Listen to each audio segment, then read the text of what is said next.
Hey guys, for this video, I'm going to show you how you can sync your Google Calendar with Microsoft Teams. So over here at the right side bar, you will see this plus button which says get add-ons. Then you just want to go ahead and click on it.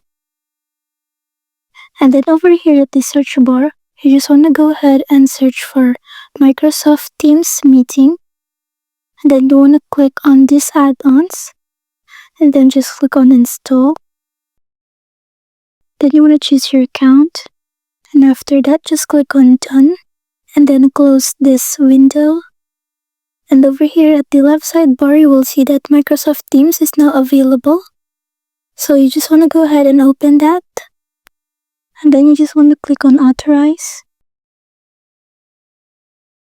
Then you just want to go ahead and sign in with the same account you're using for your Microsoft Teams, and it will already sync here in your Google Calendar. So that's it. Thanks for watching.